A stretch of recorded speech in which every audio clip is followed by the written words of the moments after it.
Listen to this news from overseas. The government has sought a stay of execution for 37-year-old Margaret Nduta. Margaret Nduta Macharia. Margaret Nduta Macharia. Margaret Nduta Macharia. How did a simple journey turn into a nightmare? This is the story of Margaret Nduta, a Kenyan woman now facing the harshest sentence in Vietnam. Born in 1988 in a small village in Murang'a, Kenya, Margaret Nduta was raised in a close-knit family, surrounded by love and dreams of a better future. In July 2023, Margaret was approached by a man known only as John. He promised her $1,300 and fully covered her travel expenses to simply transport a suitcase to Laos. She was to deliver it and return home. An easy job, right? Or so she thought. Margaret's journey took her through Ethiopia and Qatar before landing in Vietnam. But fate had other plans. Due to a flight delay, she was forced to go through immigration procedures in Ho Chi Minh City. That's when authorities discovered over 2 kilograms of drugs hidden inside her luggage. Margaret's dream trip had just turned into a nightmare. On March 6, 2025, the Ho Chi Minh City People's Court delivered its verdict. Guilty of drug trafficking. The sentence? Death. But does the law allow room for clemency? We spoke to Washington Ombis, an advocate, to understand the legal standpoint of this case. Kenya is one of the countries which are very progressive human rights statutes. If you look at, for instance, the Constitution of Kenya, Article 26 respects the right to life. The entire Chapter 5 is dedicated to protection of fundamental rights and freedoms of human beings. Besides that, also Kenya has ratified international conventions. If you look at Article 2, Sub-Article 5, as read with Article 2, Sub-Article 6 of the Constitution of Kenya. International treaties also form part and parcel of Kenyan laws. An important treaty in this situation is the International, of course, Covenant on Civil and Political Rights. Why am I saying that? That is because it has a provision whereby if somebody has been caught committing, of course, heinous crimes, they can be subjected to presidential pardon. And I think in this situation, this is what can help, of course, Nduta in her case.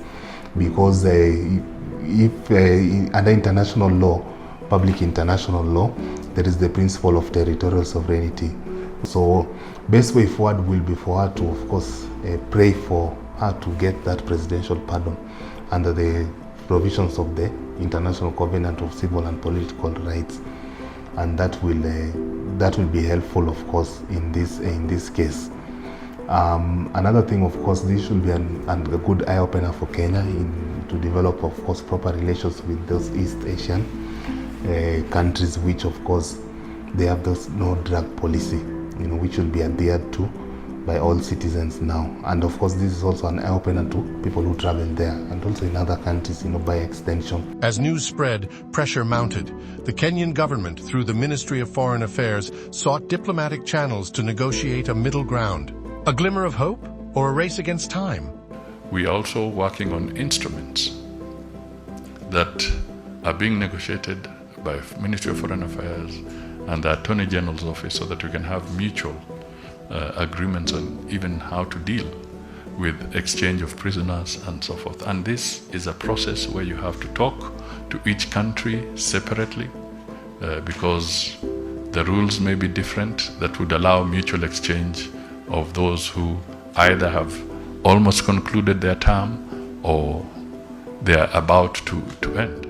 To put this case into perspective, we spoke to Collins Metit, a scholar specializing in international relations. The most important thing that the Kenyan government can do at this time, and also in maybe other future cases, from a diplomatic standpoint, is to focus on constructive dialogue, and this is constructive negotiations with the other government, which in this case is the Vietnamese government, and focus on now diplomatic ways to handle the situation, as I've said, through the negotiations. The basis of these negotiations can be prisoner exchange, whereby if we have sort of Vietnamese prisoners in Kenya, we can negotiate with the Vietnamese government to exchange some of those prisoners in exchange for Margaret Nduta to come to Kenya.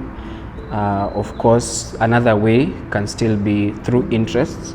To explain this is the Vietnamese government can have some interests in Kenya and we can use that to our advantage from a diplomatic standpoint to say in our negotiations, like, this is what you want. Of course, we talk to the Vietnamese government that, of course, this is what you want from Kenya.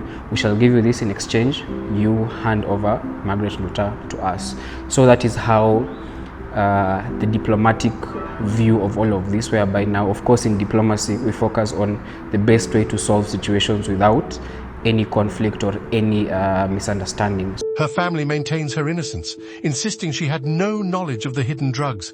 A mother's cry for justice, a father's desperate plea. Unisaidie, muniletee huyo msichana huku, alafu mkitaka kumfuga mumfugie huku. We also spoke to a former drug mule who shared chilling details of how these syndicates operate. Deception, coercion, and threats. It's a game of life and death. Hiyo story ya Nduta iko familia na mimi because kuna time best yangu fulani tulipatana naye nikienda town, and then akanipea bag nipelekee friend wake huko town that alikuwa anafaa kuchukua hiyo bag. Then kwa hoteli fulani huko town, nikifika town nikapata hiyo best yake, lakini before nimpatie mapolisi wakakam from nowhere, and then wakanishika wakasema hiyo bag iko na vitu mbaya. Hii kitu ilikuwa kumbe ni setup juu vile nilifika tu hivi pia Macharia walifika, alafu wakanishika. Kumbe hizi vitu zi happen, na what Nduta anasema inaweza kuwa ni ukweli juu pia mimi ilinifanyikia tu hivyo haraka, hata siku notice what is happening hadi later ndio nilinotice ilikuwa setup. So how do we prevent others from falling into the same trap?